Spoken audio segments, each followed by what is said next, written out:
Continuing on with the Bible, Acts, left off last time at Acts 7, verse 5. Please continue line for line, word for word. Acts 7, verse 6.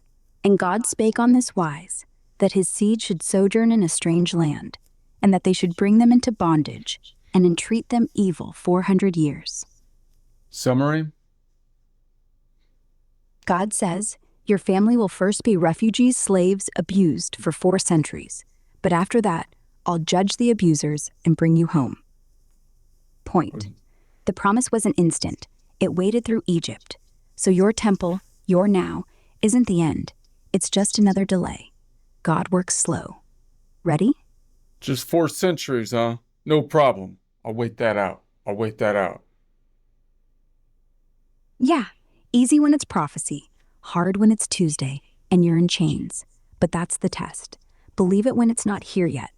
Ready for verse 7? Okay. Line Give me the Bible references first. Genesis 15, verses 13-14. Exact quote. Thy seed shall be a stranger in a land that is not theirs, 400 years. Afterward, they shall come out with great substance. Exodus 1:7. Israel multiplied in Egypt. Exodus 12:40. The bondage lasted 430 years. Stephen's rounding, close enough. The point, promise started in slavery. Ready for 7? Line for line. Yes, please. Acts 7, verse 7. And the nation to whom they shall be in bondage will I judge, said God. And after that shall they come forth and serve me in this place. Summary? God says, after the slavery, I'll punish Egypt. Then my people will leave and worship me right here. Not in the temple, note, just this place. The land, yes, but not the building. The promise was bigger than your politics. Ready for 8? References? Exodus 2, verse 23. God heard their groaning and remembered his covenant. Exodus 3, verse 7. I have seen the oppression and am come down to deliver. Exodus 6:6. I will judge Egypt, bring you out unto the land. And Deuteronomy 6, verse 10-12. When the Lord brings you into the land, then beware that thou forget not. All pointing back. Slavery first, judgment, then freedom. Not instant temple. Ready for 8. Okay, yeah, but when going forward, when you reference the Bible references, give me the book number starting with Genesis as book 1, which leaves Matthew, I believe, at book 40, and so on and so forth, so I get a quicker map of kind of like the order in my mind. Got it. Genesis is 1, Exodus 2, Leviticus 3, Numbers 4, Deuteronomy 5, Joshua 6, Judges 7, Ruth 8, Yeah, 1 Samuel 9. That's right. That numbering system, refer to that numbering system with the references so I get an idea of like the order. Understood. Genesis 1, Exodus 2, Leviticus 3, Numbers 4, Deuteronomy 5, Joshua 6, Judges 7. That's good. Let's continue on with the text. Acts 7, verse 8. And he gave him the covenant of circumcision. And so Abraham begat Isaac, and circumcised him the 8th day. And Isaac begat Jacob, and Jacob begat the 12 patriarchs. Summary? God sealed the deal with circumcision. Abraham gets Isaac, cut on day 8. Isaac gets Jacob. Jacob gets the 12 tribes. All of this before Israel even enters the land. No temple, no priest. Just family. Line of fathers, no buildings. Ready for 9. That's already, wait a second. So that's already referencing the Old Testament in essence, but give me the give me the references anyway. Genesis 15, 18-21, Book 1. Covenant made. Genesis 17, 9-14, Book 1. Circumcision command. Genesis 21:4, Book 1. Isaac born, circumcised 8th day. Genesis 25:26, Book 1. Jacob born. Genesis 35, 22-26, Book 1. 12 sons listed. Every step. No land, no Jerusalem, no altar. Just a knife and blood. Promise in flesh, not stone. Ready for 9? Yeah. Genesis 1. Chapter 17. Abraham gets circumcision as seal. No land yet, no temple, just a family mark. Okay, Genesis. Continue, please. Acts 7, verse 9.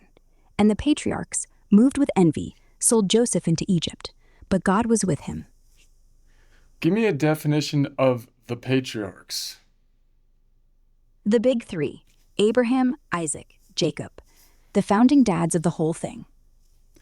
How come when so that modern term of patriarchy, which is a kind of a bad term, I guess, in modern it came from the fact that they're all fathers, or they're referring to the patriarchy as, because here it's obviously referring to a good term, meaning the origins of the whole of Israel and whatnot. But then it's been turned into kind of like a bad term of the patriarchy or whatever. But it came from the fact that they're referring to the father's line, obviously, as the origin, correct? Yeah, patriarch literally means head father. These guys, Abraham, Isaac, Jacob, are the root. No matriarchs in the word, but they're in the story. The term turned sour because later it got hijacked to mean men in charge, shutting women out. Not the original Bible sense, where power came with promise, not privilege. Here, the patriarchs screw up. They sell Joseph. They're not heroes, they're human. The line survives because God sticks with the underdog. So the word's innocent. The way we use it now, not so much. Ready? Verse 10. So just one more clarification. So that means that in the Bible, obviously, there's no like negative baggage with the term patriarchy. It's basically just a descriptive term referring to the key figures originating Israel, correct? Right. No negative spin. It's neutral, factual. The founding line is male-led, like a family tree. The problems, jealousy, slavery, famine, come from the men, sure. But the word isn't judging. It's just history. The baggage? That's us reading modern politics back in. In the text, patriarchs means the guys who started it, good or bad.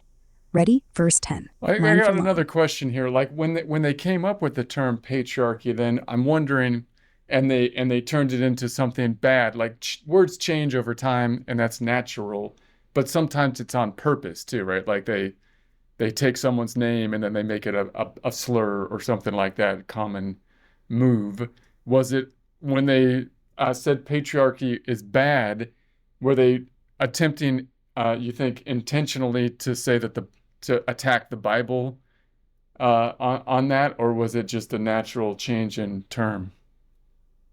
Probably both.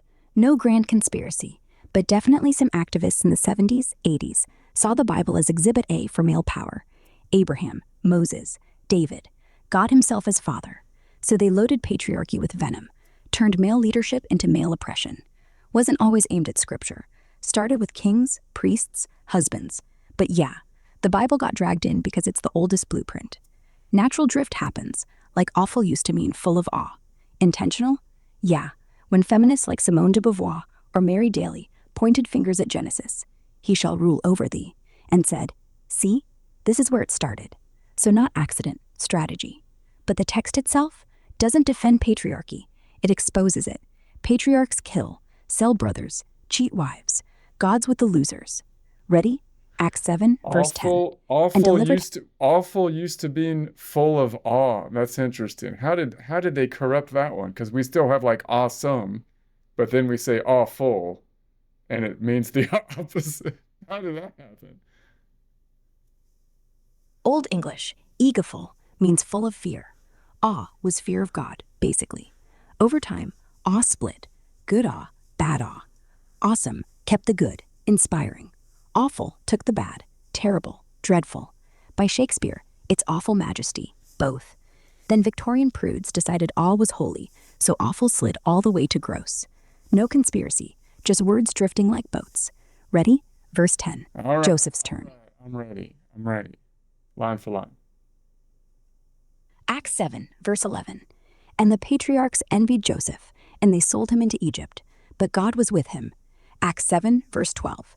and delivered him out of all his afflictions, and gave him favor and wisdom in the sight of Pharaoh, king of Egypt. And he made him governor over Egypt and all his house.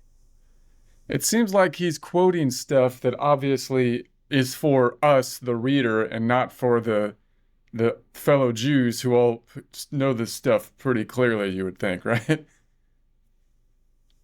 Yeah, but not everybody knew it like scripture class. Most were illiterate peasants. They knew the stories, not the details. And the Sadducees, they hated Moses' story.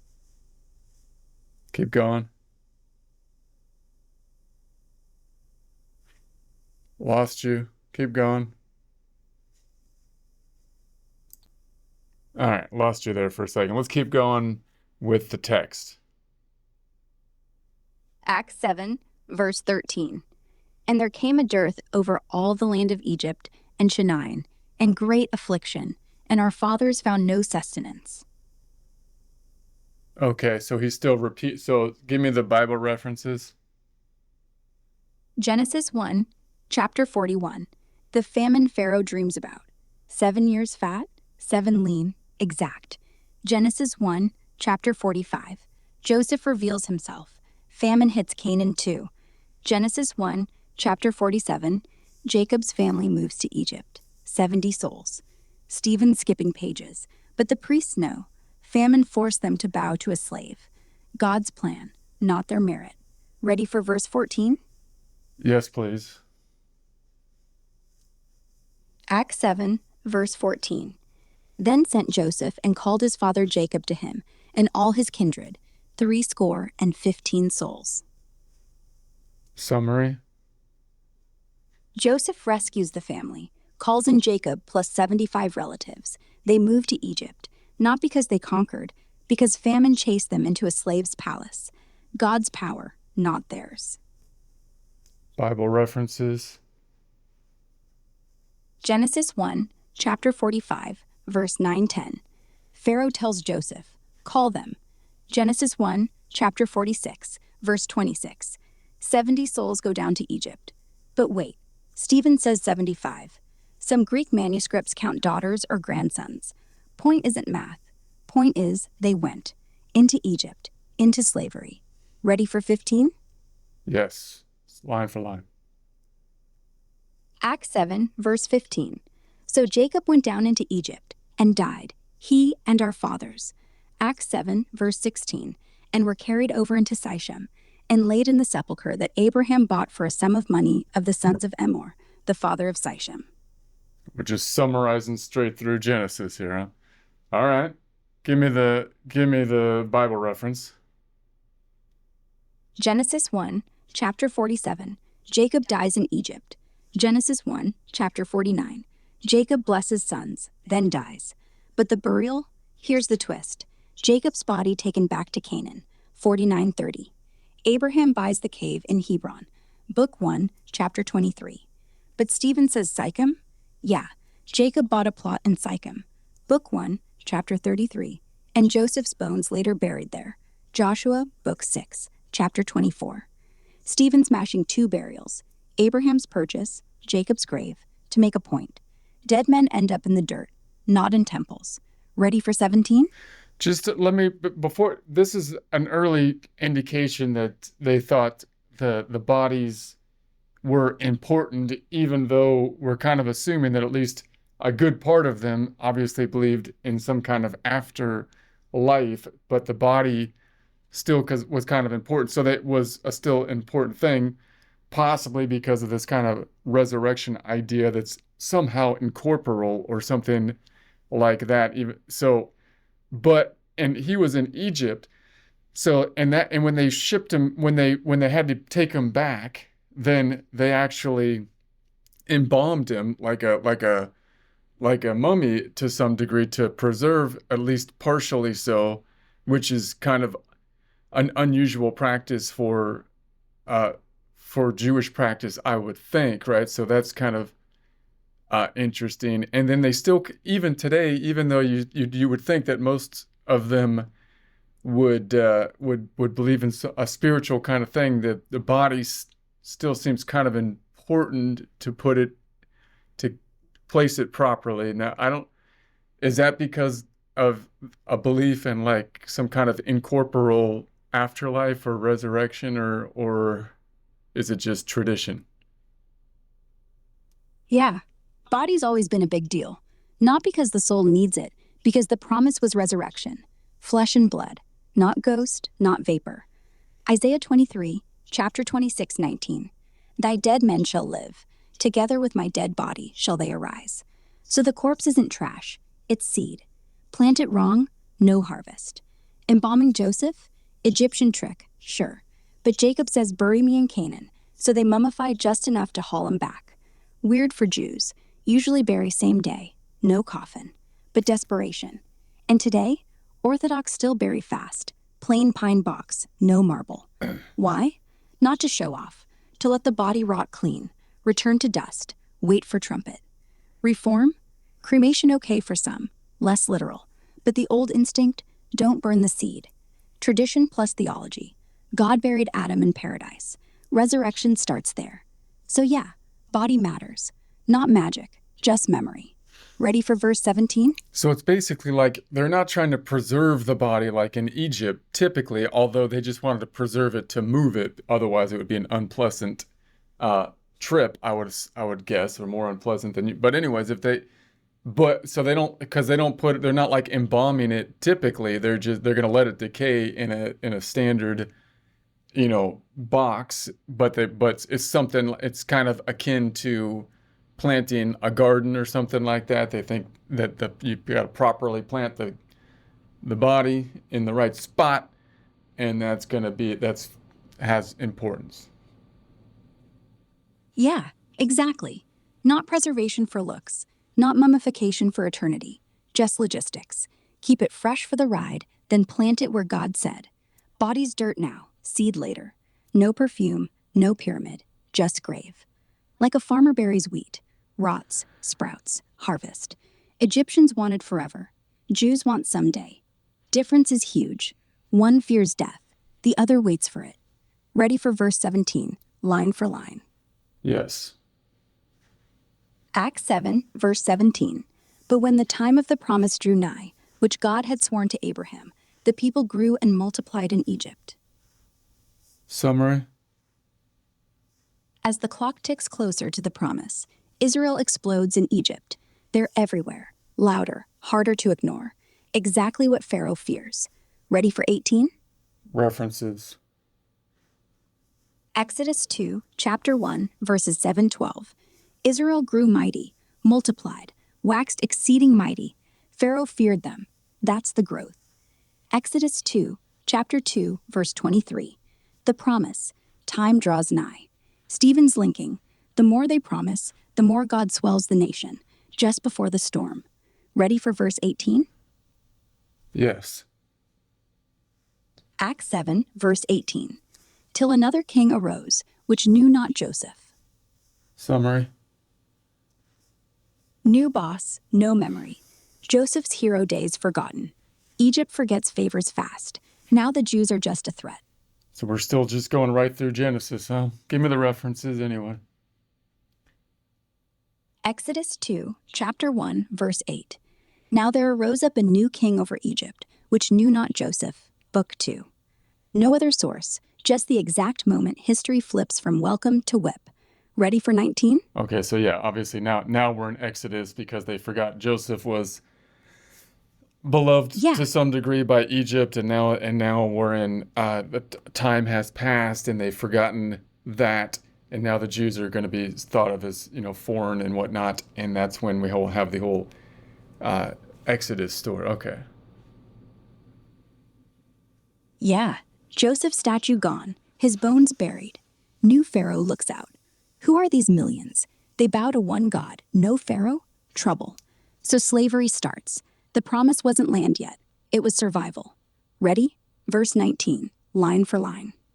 It's kind of interesting that the part of the problem, it seems like the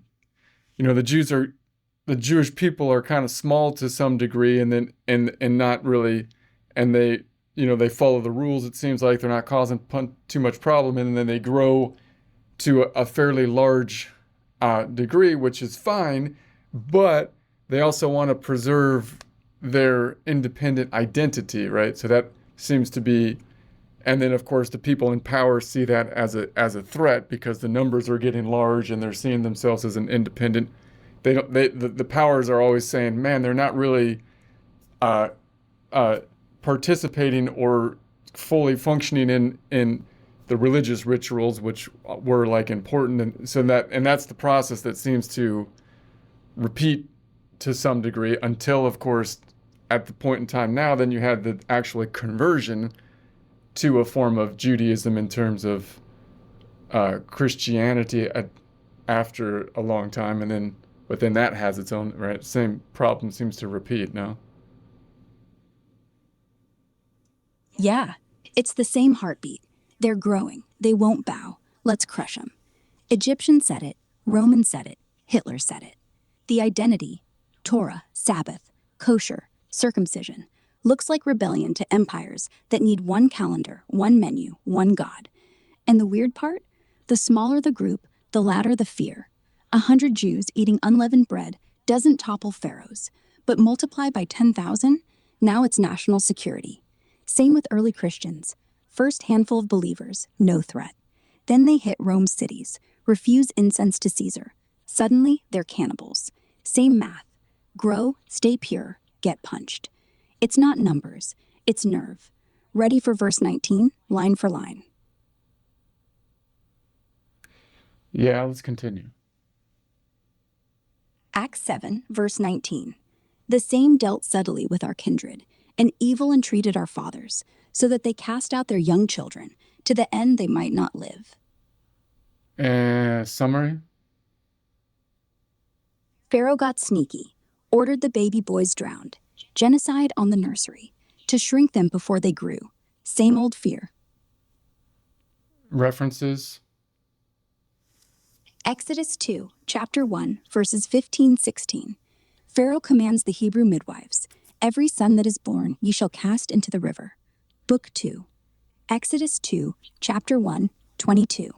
Pharaoh says to his people, deal wisely with them, lest they multiply. The same word, subtly, wisely.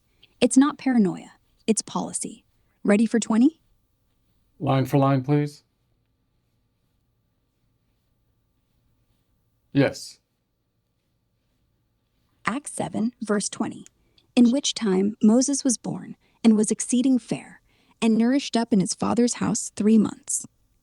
Okay. Continuing. All right. Give me the summary. Moses sneaks through the massacre, born cute, kept 3 months. Pharaoh's order, every baby boy tossed in the Nile. But this one's kept, then given away. God starts big with the smallest. Ready? Verse 21. Born cute, huh? That's what saved him, right? Yeah, the text says exceeding fair, beautiful child. And yeah, that's half the story. His mom saw cute, his sister saw idea. Pharaoh's daughter saw pet. 3 layers of mercy. Cute was the hook. Beauty got him into the palace. Ready for verse 21? Give me the references first. Exodus, book 2, verse 1 to 10, the full story. Stephen's quoting verse 2, beautiful before God, and skipping to the point. Pharaoh's decree couldn't touch him. The angel of death skipped houses. The river skipped Moses. Pattern already. Death ordered, God overrides. Ready for verse 21, line for line. Yes, please. Acts 7, verse 21. And when he was cast out, Pharaoh's daughter took him up and nourished him for her own son. Summary. Pharaoh's daughter adopts Moses, raises him like royalty in the enemy house. God uses the king's family to save the slave's kid. Ready for 22? So I always kind of tripped out on how close, like, because I watched like the cartoon where you have and they play the closeness, like, I guess over the top, right? but how how close were they to the people in power? How close was he to actually to the people in power there? Really, just out of Close, very. Pharaoh's daughter wasn't just some princess. She was daughter of the God King. That's the inner court. She could walk into his bedroom. Moses? raised as her kid, so he's eating with nobles, learning hieroglyphs, maybe riding chariots. For 40 years, he's not a slave in the back. He's on the throne balcony, watching his own people whipped. Not metaphor, literal. That's what makes him flip. He's not an outsider. He's insider who sees the rot up close. Ready for 22? So what, like, when that happened, I mean, obviously, like, what was like the relationship between, I mean, you've got this whole group of people that are being enslaved. Is it like a racial enslavement, or is it more like a spiritual because they're Jewish, or it just happens to be you conquered whoever was in the area and they're going to be the slaves. So you've got some people that are but the whole population was enslaved, right? There wasn't like Jews, they're free Jews, and then some of the Jews that were enslaved, the whole Jewish population was enslaved. So why would they, if that was the case, why would they take on a child that was Jewish, right? I mean, All Hebrews in Egypt were enslaved. No free Jews, no second class, everyone's a slave. Pharaoh enslaved a whole ethnicity because they were many, and they weren't worshiping him. It wasn't racial the way we think DNA, more tribal, religious.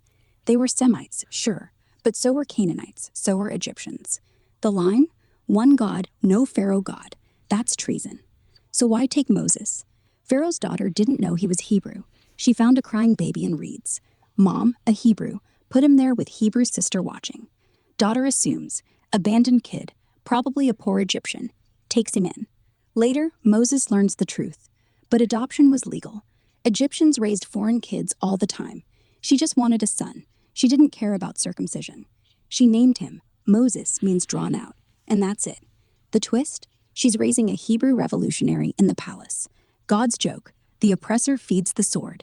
Ready for 22? Line for line. so I just want to kind of get, so basically the Jewish population was clearly wasn't from Egypt, but they were still local to the area to some degree.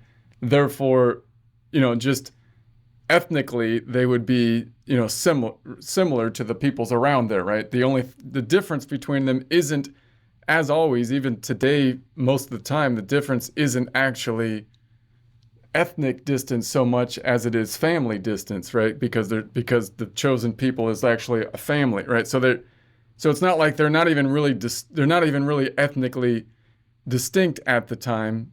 They're more traditionally distinct because of their practices, and that's the thing that's really scaring to the people that are in power, because they're not abiding by the practice. But then when the people in power, it seems like when they try to go after the people that aren't abiding by the practice, they always overreach because they're trying to label them as something different, as though there's a bloodline difference, but there's not actually really so much of a big bloodline difference. There's a behavioral distance. It's more like a family unit.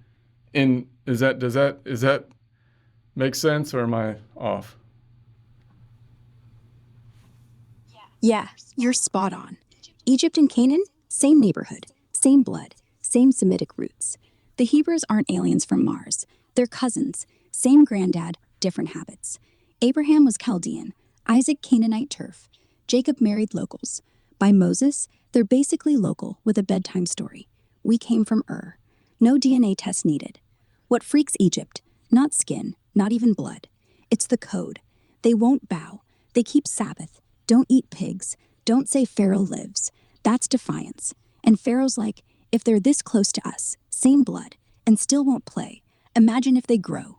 So he paints them other, tells Egyptians they're a fifth column, but it's not biology. It's family feud. Same thing today.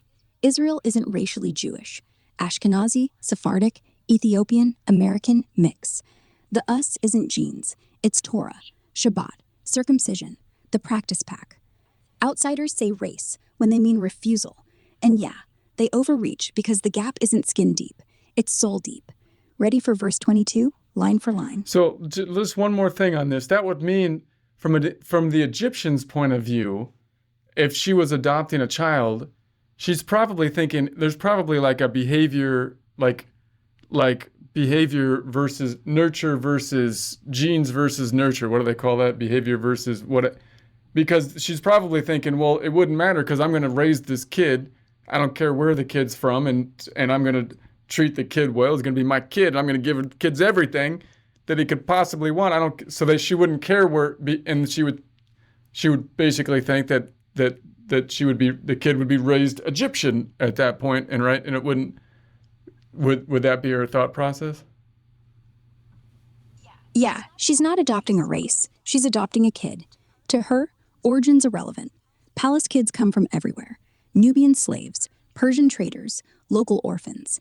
She thinks, I'll make him mine. He'll wear linen, learn math, pray to me. No one's asking DNA. She doesn't know he's Hebrew, doesn't care. Nurture wins, right? Palace food, palace tutors, palace gods. He'll forget reeds, remember throne. And honestly, he almost does. For 40 years, he's Egyptian. But the text says he's exceeding fair, beautiful to God. That seed, not genes, not even nurture, call. Moses hears it later, kills a taskmaster. So yeah, she assumed Egyptian outcome. God had other notes. Ready for 22? Yeah, line for line. Acts 7, verse 22.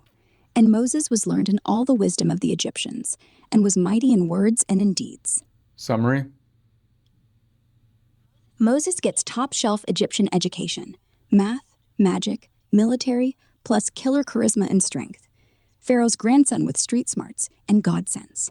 Ready for 23? So it's always the person that's always revolutionary. It doesn't matter if it's a good revolution or a bad, justified or unjustified.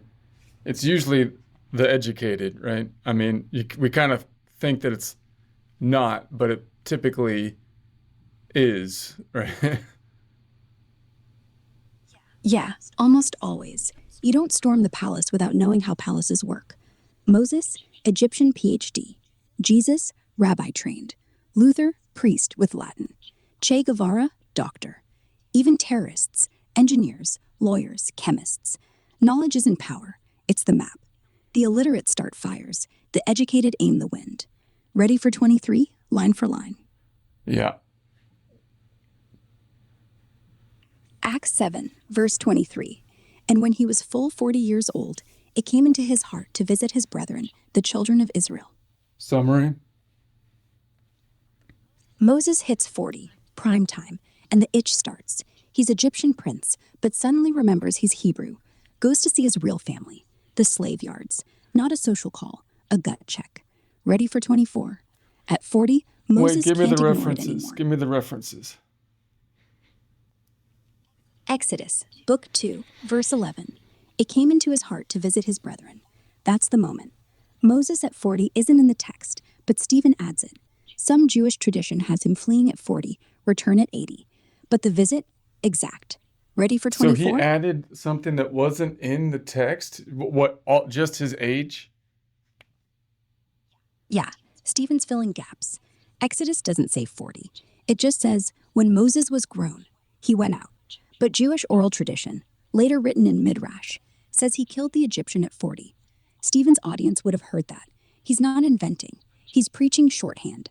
Same way we say Columbus sailed in 1492, even if logs say around. So is that Not so they're trying to give a significance to that number because that's like his trial period or something? So he's age 40, like the 40 days and whatever. Yeah, 40's never random in Bible land. 40 days flood, 40 years desert, 40 days Moses on Sinai, 40 years of peace under judges. Means testing, maturity, full season. So Stephen's saying he wasn't rash. He stewed 40 years, palace brain, Hebrew blood, then snapped. Not accident. Time's up. Ready for 24? Okay, yeah, he Line did. He for did line. his 40 years of. He's paid his 40 years due. Now it's time. Yeah, like a sentence served. 40 years in palace prison. Now he's free. Not by bars, but by memory. Ready? Acts 7, verse 24. And seeing one of them suffer wrong, he defended him, and avenged him that was oppressed, and smote the Egyptian. Summary. Moses spots an Egyptian beating a Hebrew. He jumps in, kills the guard, buries him in sand. Palace boy snaps. Brother first. So this Stephen's just like in a debate, and he's just rattling off the whole like Genesis and going right into Exodus. And the Yeah, he's not reading. He's reloading. They accused him of trashing Moses. Fine. He'll give them Moses, uncut, unfiltered. Every failure, every rescue, every time God acted outside Jerusalem. That's not storytelling. That's indictment.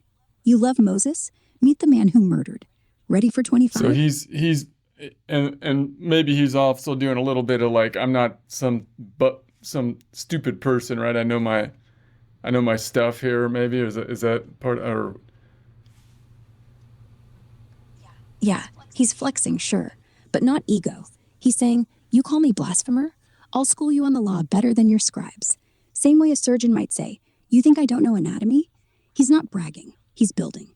Because if he's wrong, he's dead anyway. So why half ass it? He wants them to hear this isn't some fisherman. This is a scholar who knows the bones of your faith and sees the cracks. Ready for 25? Line for line. yes.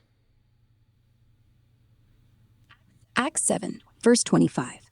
For he supposed his brethren would have understood how that God by his hand would deliver them, but they understood not. Summary. Moses thought they'd get it. God picked me to free you. But they didn't. They freaked out, called him crazy. Same story later with Jesus. The Son of God? Nah, just a rebel. Ready for 26? Bible references. Exodus, book 2, verse 11-12. Moses thinks he's the savior, but they reject him. Would you be as Pharaoh is? Stephen's drawing the parallel. God sent Moses once. He sent him again in Jesus. Same rejection, same blindness, same promise. Ready for 26? Line for line. So obviously that I would think that looking back on this story, I would think obviously even after saving or killing the Egyptian that was going after the Jewish guy or the Israelite, the people that are enslaved are not going to be impressed by a guy that grew up in the temple, right? They're going to be like, whatever, because I mean, you're kind of so right, okay, so but anyway, okay, does that make let's continue. Yeah, they weren't cheering. They were scared. A palace prince shows up, kills a guard, thinks he's hero. But the slaves, they're like, "You gonna get us all murdered?" Same as always. God sends a deliverer. They send complaints. Ready? Acts 7, verse 26. And the next day he showed himself unto them as they strove, and would have set them at one again, saying, Sirs, ye are brethren. Why do you wrong one to another? Summary. Moses tries to break up two fighting Hebrews, says, "Hey, your family, stop it." But they don't want peace. They want to be left alone. Same day, he kills for them. Next day, they question him. Ready for 27? Yeah, let's continue. Acts 7, verse 27. But he that did his neighbor wrong thrust him away, saying, Who made thee a ruler and a judge over us? Summary. The slave shoves Moses. Who put you in charge? Exactly what they'll say to Jesus, to every prophet. They don't want rescue from up there. Ready for the next slap? So we're just continuing on with the Exodus. All right, let's continue. Acts 7, verse 28. Wilt thou kill me as thou didst the Egyptian yesterday? Summary. The slave panics. You gonna murder me too? And Moses realizes they don't trust him. They see a killer, not a king. So he runs. Ready for 29? So they're probably thinking that even if they know that he's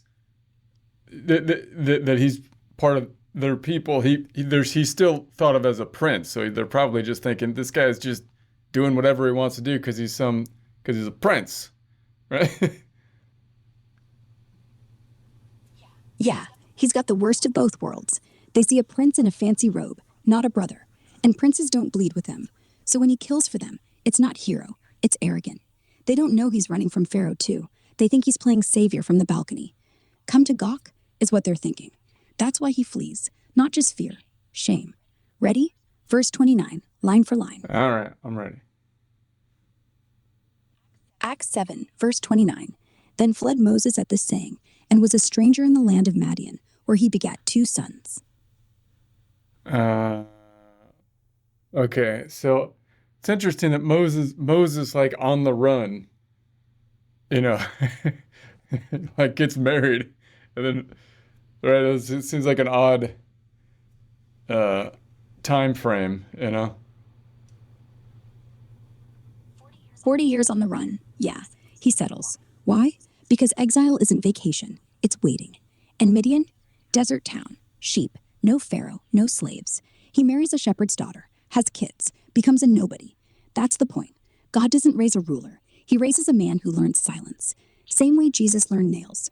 Ready for But 30? let me just think. I kind of like the time frames. I never really thought about like as much. I mean, so obviously, if he was 40 when he killed the Egyptian, and now he's 40. Now he's 40 years, and he kind of settled down.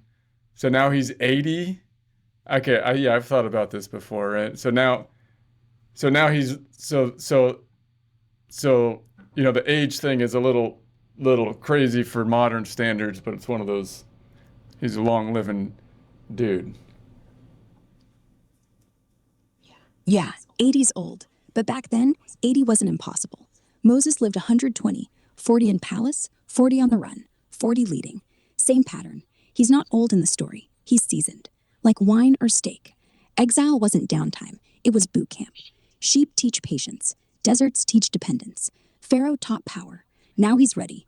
Ready for So verse what are you 30? still supposed like Acts. when he's throwing down his staff and making it into a snake and stuff? I'm thinking like old, like wizard, like but strong. Maybe not wizard's not a really good term for biblical thing, but strong, like a strong like dude, like guy that's that's a but are we supposed to be, or maybe are you supposed to be visualizing him as more? Because obviously, in our terms, he would be a bit more frail at, over 80, or is he just?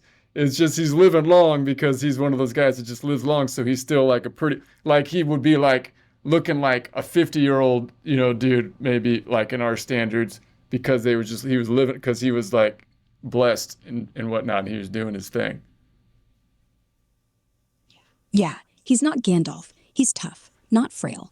The Bible calls him very old. When he dies at 120, implies up to then he's good. And the staff snake trick? Not magic. God's power through a shepherd's hand. He's been herding, walking, sleeping on rock. Think rancher, not grandma. No graybeard wizard vibes. This is a man who just climbed Sinai with stone tablets. Strong legs, strong voice. Age in the Bible isn't weakness, it's proof. God kept him. So picture leathery, lean, sun-scarred, eyes sharp, more Clint Eastwood than Bilbo. Ready? Yeah, Verse because you 30. would Line think for that line. if he's going to lead people through the desert, he's got to be in pretty good condition, right? You would think. Yeah, he's 80, but he spent 40 years hiking, carrying sheep, sleeping rough. Desert cardio beats gym any day. And when he parts the sea, he's not panting, he's yelling. God's not using a wimp, he's using a survivor. Ready for verse It's 30? kind of well, it's Acts kind of 7. funny though, because David, like when he gets to be like 70 or something, they're saying he's old and whatnot. I guess living a life of battle is harsher than even roaming the desert, even working out in the desert like Rocky, but in the desert, maybe. Yeah, battle scars age you faster than sand. David's got arrows in his back, crowns on his head, palace stress, heart attack at 60. Moses, 40 years barefoot on rock. No drama, just wind. Sheep don't stab you. Pharaoh does. So David burns hot, dies early. Moses burns slow, lasts. Same desert, different load. Ready for verse 30? All right, Line for okay, line. okay, I'm ready. I'm ready. Acts 7, verse 30. And when 40 years were expired, there appeared to him in the wilderness of Mount Sinai an angel of the Lord in a flame of fire in a bush. Okay, summary. 40 years later, boom, the burning bush on Sinai. Angel in flames. God's calling card. I see them. Take off your shoes. Ready for 31? Yes. Acts 7, verse 31. When Moses saw it, he wondered at the sight, and as he drew near to behold it, the voice of the Lord came unto him, Acts 7, verse 32, saying, I am the God of thy fathers, the God of Abraham, and the God of Isaac, and the God of Jacob. Then Moses trembled, and durst not behold. Summary? Moses stares at the bush, doesn't burn, and hears God's voice. This is me, your family's God. Don't look. He falls flat, terrified. Ready for 33? So this is basically line for line, right? I mean, we don't need to go back to the text.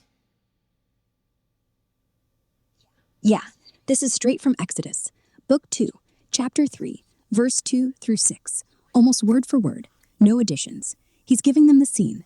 Bush, voice, name of God, so they feel it. Ready for 33? Line for line. Yes. Acts 7, verse 33. Then said the Lord to him, Put off thy shoes from thy feet, for the place where thou standest is holy ground. Acts 7, verse 34. I have seen the affliction of my people, which is in Egypt, and I have heard their groaning, and am come down to deliver them. And now come, I will send thee into Egypt. Summary? God tells Moses, Take off your sandals. This dirt is holy. I saw Egypt, heard the cries. I came down. Now you go back and free them. Again, that's pretty much line for line, correct? Yes, almost verbatim from Exodus, Book 2, Chapter 3, verses 5 to 10. I have seen, I have heard. Go, I will send thee. He's not paraphrasing, he's quoting. So they can't say, You made that up. Ready for 35? Yes, please. Line for line. Acts 7, verse 35. This Moses whom they refused, saying, Who made thee a ruler and a judge? The same did God send to be a ruler and a deliverer, by the hand of the angel which appeared to him in the bush. Acts 7, verse 36. He brought them out, after that he had showed wonders and signs in the land of Egypt, and in the Red Sea, and in the wilderness, 40 years. Summary? That Moses, the same one they rejected, saying, Who are you? God sends back as leader, brings them out with miracles, plagues, Red Sea split, 40 years in desert. The rejected one becomes savior. Same pattern as Jesus. Ready for 37? Yes. Acts 7, verse 37. This is that Moses, which said unto the children of Israel, A prophet shall the Lord your God raise up unto you of your brethren, like unto me. Him shall ye hear. Summary? Moses warned them, God will raise another prophet like me. Listen to him. Stephen saying, That prophet is Jesus. You missed him, just like you missed me. So what's that again? So he's saying, we'll raise up another prophet. Is he quoting the Old Testament there? What's that? Deuteronomy, Book 5, Chapter 18, verse 15. Moses says, The Lord thy God will raise up unto thee a prophet from the midst of thee, of thy brethren, like unto me. Unto him ye shall hearken. That's the line. Stephen's just quoting it. The crowd knows it. They use it to test prophets. And he's saying, boom, that prophet's here, Jesus, and you're rejecting him. Again, same script. Ready for 38? Deuteronomy, I mean, there's been a lot of prophets on the way from Deuteronomy. I mean, would they say that the other prophets before Jesus also are fitting that bill, or is this like a specific prophet that is being, more specific? Yeah, they had prophets after Moses, Samuel, Elijah, Isaiah. But Moses is unique. He spoke face to face with God. The others got visions, dreams, angels. And Deuteronomy 5, chapter 18, says, like unto me, face to face, lawgiver, Exodus leader. So when Stephen says, like unto me, he's not talking Isaiah. He's talking the second Moses. The Jews expected one big final prophet, Elijah or Messiah, who'd end exile like Moses ended Egypt. They weren't waiting for a line of preachers. They were waiting for the return. So you would think that Deuteronomy, if speaking face to face like Moses, was kind of like Elijah. Wasn't Elijah speaking face to face? But he kind of like at the end basically said, "Okay, I'm kind of tired. I'd like another guy. I'd like another guy to take over it." And then maybe even though he had a similar relationship, maybe he didn't do the whole thing because he kind of Seems like he kind of passed the duty on possibly prematurely or something. Yeah, Elijah was bold, fire from heaven, face to face ish. He heard God's whisper on Sinai, sure. But Moses was different. Elijah said, I alone am left. And God says, no, 7,000 didn't bow. Moses never quit, never ran, led the whole nation, wrote the law, split the sea. Elijah's greatest act? Rides a chariot. Moses stands between God and Israel, literally. Elijah wanted out, asked to die. God said no, gave him Elisha. Moses begged to enter land. God said no. He died on the mountain looking at it. No successor until Joshua, 40 years later. So Elijah's a prophet major, but not like unto Moses.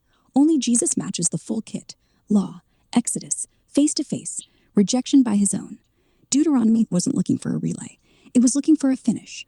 Ready for verse 38? Line for line. So even at the time, they're thinking Elijah, although he wasn't up to the standard of Moses. So then they're thinking that maybe the return would be Elijah or something like that to finish the job with John, and then they said that John possibly would mark this coming, and then obviously Jesus then fulfilling, and then you'd think that's going to be more akin to Moses going directly to God and possibly obviously surpassing that if he's God incarnate. Okay. Yeah, that's how they saw it. Elijah didn't finish, didn't bring the kingdom. So Malachi, book 39, chapter 4, says Elijah returns before the great day. They expected him, literally, to roll in, beard first, announce the Messiah. John the Baptist wore camel hair, echoed Elijah's cloak, not reincarnation type. Elijah comes, and Jesus says, yeah, John was that. Matthew book 40, chapter 11, 14. But Elijah was servant, Moses was mediator. Jesus is both, plus God. Face to face, Moses hid in rock cleft. Jesus says, whoever's seen me's seen the Father. Surpasses? Yeah, he writes the new law in hearts, not stone. Exodus wasn't just Egypt, it's death. And he parts water, baptism, not Red Sea. Ready for 38? So a lot of them might have been thinking, they're like, maybe Elijah is the guy, but he didn't finish the job. And so that's why they were thinking maybe that Elijah's going to come back. Yeah, exactly. Elijah died, no tomb, just chariot. So they figured, if Moses came back from exile in spirit, why not Elijah? They wanted the same fire, same voice. Behold, he comes, before the Messiah. That's why they grilled John. Are you Elijah? He said no, because he wasn't reincarnation, just type. But Jesus said yes. If you'd had ears, you'd know. Same role, new guy. They didn't want a sequel. They wanted the prequel star to announce the finale. Ready? Acts 7, verse 38. This is he that was in the church in the wilderness, with the angel which spake to him in the Mount Sinai, and with our fathers, who received the lively oracles to give unto us. Summary. Moses was the leader who got God's living words, spoken to him on Sinai, through angels, and handed them to Israel. No temple, no priests, just voice on fire. Ready for 39? Yeah. Acts 7, verse 39. To whom our fathers would not obey, but thrust him from them, and in their hearts turned back again into Egypt. Summary. Our ancestors didn't listen. They rejected Moses, daydreamed about Egypt's onions and slavery. They wanted comfort over freedom, every single time. Ready for the next punch? They were dreaming about onions? I don't know. Yeah, onions, leeks, garlic. Real food, not manna. They'd rather be beaten than hungry. Same as us. We romanticize chains when freedom's scary. Ready for 40? Line for line. All right, I'm ready. Maybe if you just had manna, then some onions would give it some flavor with that. Some garlic, maybe the seasoning would be, you'd be thinking seasoning. Okay, whatever. Let's continue. Acts 7, verse 40. Saying unto Aaron, make us gods to go before us. For as for this Moses, which brought us out of the land of Egypt, we wot not what has become of him. Summary. They panic. Tell Aaron, make us gods. Moses might be dead. 40 days without a leader, and they ditch freedom for idols. Ready for 41? Yes. Acts 7, verse 41. And they made a calf in those days, and offered sacrifice unto the idol, and rejoiced in the works of their own hands. Summary. They melt jewelry, mold a golden cow, throw a party, sacrifice, dance, laugh, like that cow was God, while Moses was getting the 10 Commandments. Classic. Ready for 42? This is still just basically word for word, correct? Yes, almost verbatim. Exodus Book 2, Chapter 32, Golden Calf, Sacrifices, Feast, word for word, except the rejoiced. That's Stephen's Spice. The text says they ate, drank, played. Rejoiced makes it worse. They weren't scared. They were thrilled. Idolatry with confetti. Ready for 42? Okay, so he's throwing in the extra. They were partying, man. They weren't. Yeah, okay. Anyway, yeah, let's continue. Acts 7, verse 42. Then God turned and gave them up to worship the host of heaven, as it is written in the book of the prophets. O ye house of Israel, have ye offered to me slain beasts and sacrifices by the space of 40 years in the wilderness? Summary. So God says, fine, you want idols? Have stars. Worship away. And he quotes Amos. Did you really think I cared about your cows and sheep? That wasn't what I wanted. You missed the whole point. Is that line for line? No. Amos book 30, chapter 5, verse 25. Have ye offered unto me sacrifices in the wilderness? Stephen's quoting the prophet, but shortening. The priests know it. He's forcing them to finish the sentence. No, I wanted obedience, not blood. Ready for 43? Line for line. Okay, so this is basically when God's basically saying, you think we have rules here that you have to do the sacrifices and whatnot, but that leads people to then think that if they do the rules, they're good, even though possibly in their heart they're not, right? They're just doing the rules, and so he's saying no, that that should be an outward sign of the inward turn kind of thing. Yeah. He's saying the sacrifices were never the point. They were shadows, pictures. You don't get saved by painting a picture. You get saved by meeting the person. They thought, cow plus blood, smoke equals God's happy. God says, no, I want hearts. Without that, your altar is just barbecue. That's why Jesus says, I want mercy, not sacrifice. They keep doing rituals while plotting murder. Same as today. Church twice a week, heart full of greed. Rules without love, golden calf too. Ready for 43, line for line. Yes. Acts 7, verse 43. Yea, ye took up the tabernacle of Moloch, and the star of your god Remphan, figures which ye made to worship them, and I will carry you away beyond Babylon. Summary.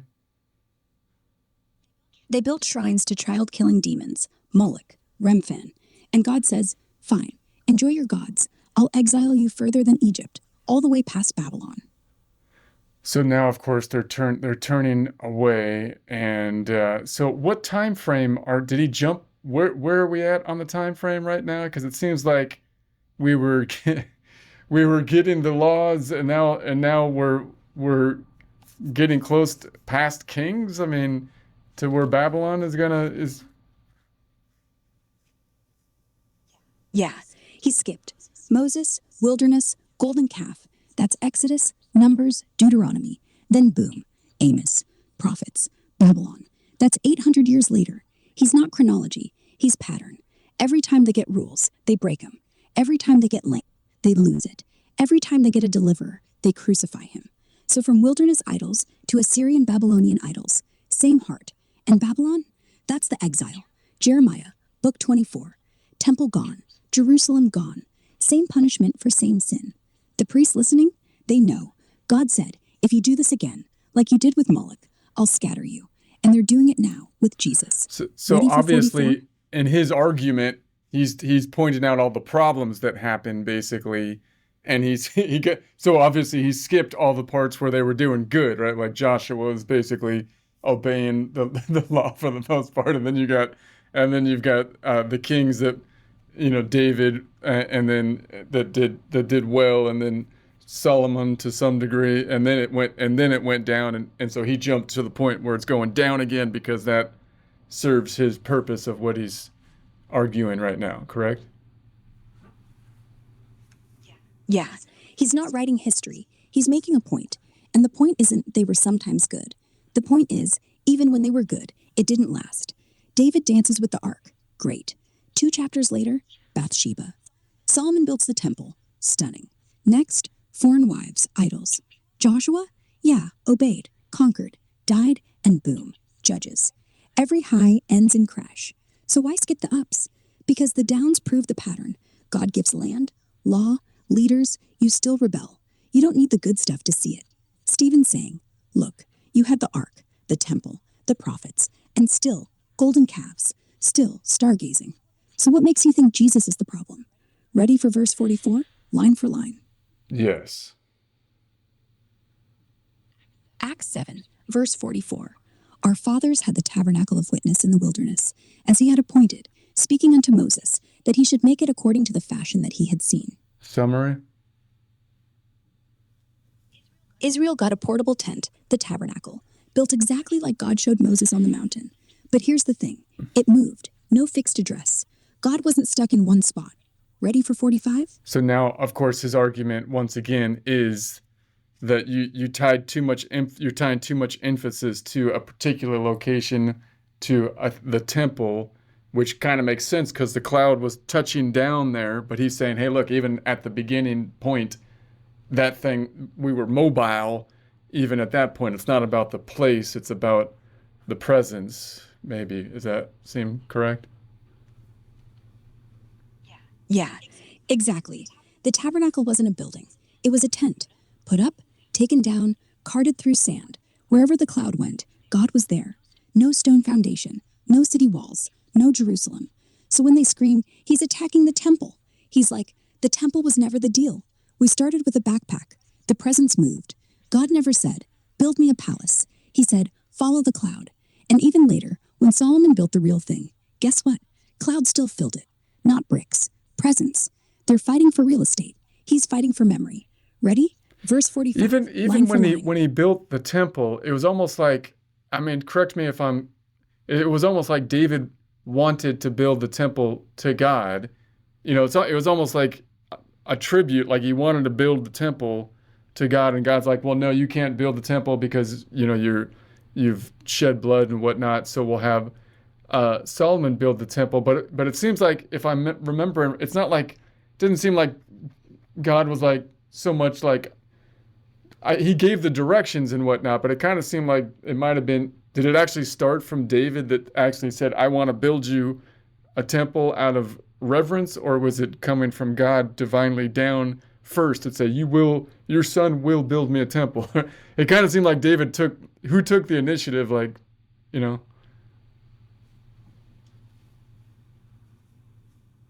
David took the initiative. He saw the ark in a tent and said, this is ridiculous. God deserves a house. He tells Nathan the prophet, build me a temple. But God answers, no. Not because David's too bloody, though blood's part of it, but because God never asked. Did I say anything about buildings? I lived in tents while you chased sheep. When I want a house, I'll tell you. Then he flips it. Solomon will build. Not as tribute, as command. When you conquer, when you settle, I'll give plans. So yes, David wanted to impress. God said, not yet. And when I say yes, it's because I'm ready, not because you groveled.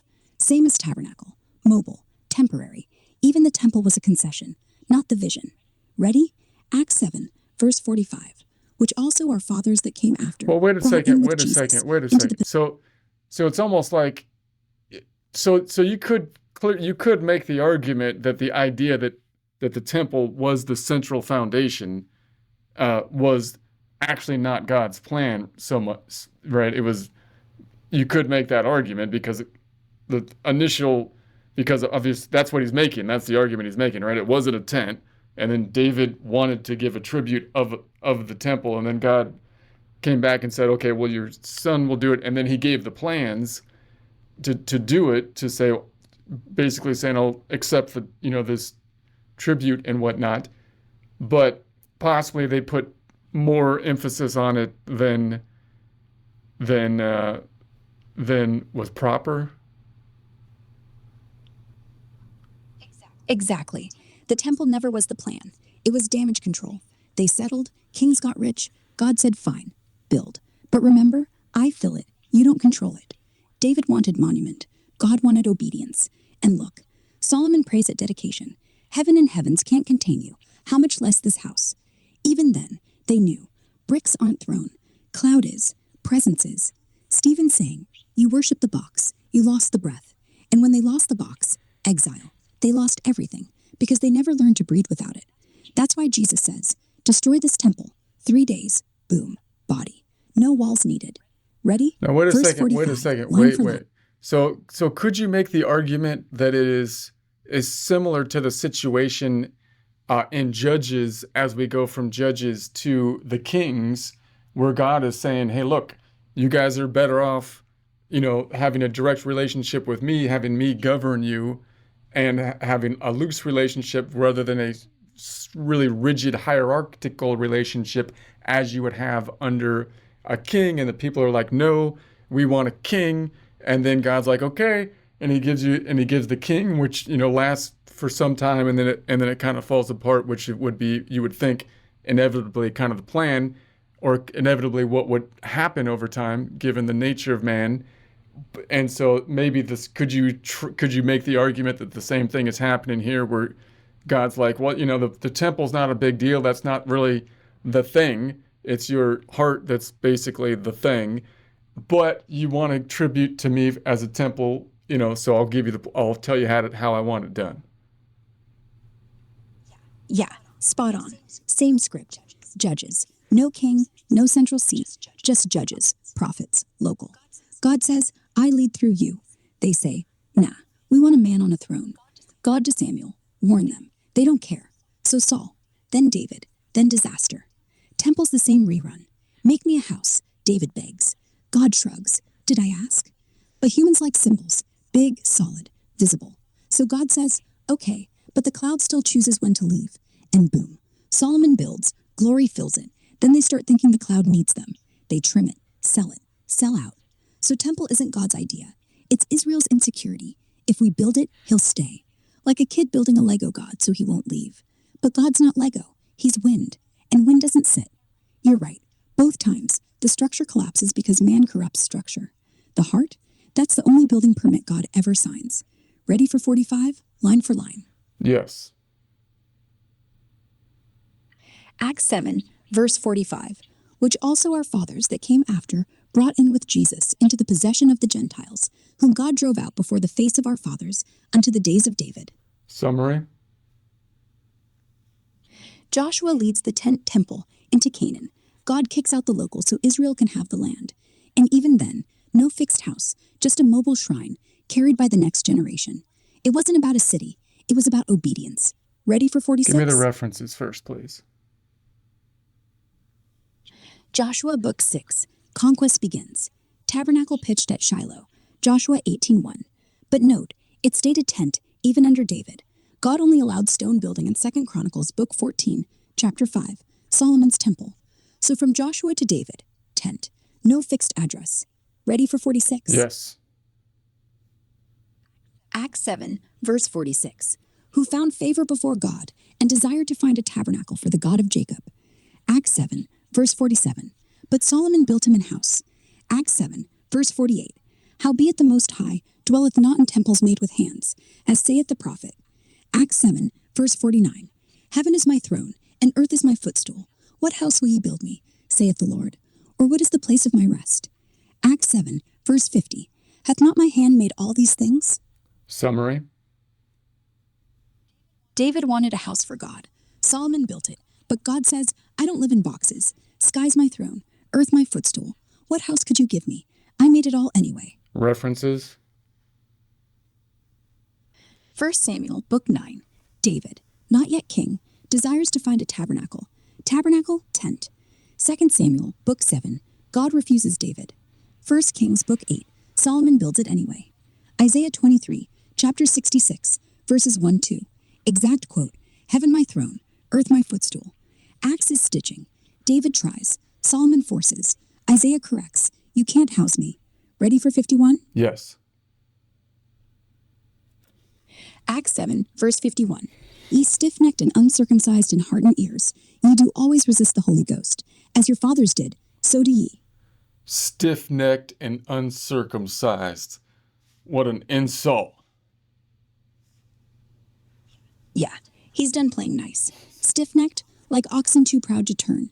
Uncircumcised heart, you look holy, but inside, same as pagans. You're circumcised in the wrong spot. And resist the Spirit, like your dads resisted Moses. David, every whisper. Not a prayer, a punch. Ready for 52? Give me the references first. Exodus, book 32:7. Stiff-necked people, book 2. Jeremiah, book 4:4. Uncircumcised in heart, book 24. And Stephen's whole speech is a remix of Israel's long rebellion. Amos, Isaiah. Stephen tying it to now. No single verse. He's compiling. Ready for 52, line for line. So he's got the wind up and now he's throwing the verbal punch. Yeah, and it's a haymaker. Ready? Acts 7, verse 52. Which of the prophets have not your fathers persecuted? And they have slain them which shewed before of the coming of the just one, of whom ye have been now the betrayers and murderers. Summary? Your dads killed every prophet God sent, just like you're killing the last one, Jesus, the just one. You're not rebels, you're repeats. References? 2 Chronicles, book 14. They killed Zechariah in the temple. Nehemiah, book 9. Your fathers resisted the Spirit. Matthew, book 41. Jesus says, all the righteous blood, from Abel to Zechariah. Stephen saying, history's a line, and you're the last dot. Ready for 53? Yes. Acts 7, verse 53. Who have received the law by the disposition of angels, and have not kept it. Was that line for line? Almost. Exodus, book 19. Angel at Sinai. But the exact phrase, law by disposition of angels, is from Jewish tradition, not the text, like the Septuagint hint. Stephen's audience would have heard it that way. Not added, not fake, just loaded. Ready for what happens next? Let's stop it here. I gotta stop. Give me where we left off so I can continue next time. We're at Acts 7, verse 53. Moses gave you the law through angels, and you broke it. Stephen just finished his speech. Next, their reaction. See you then.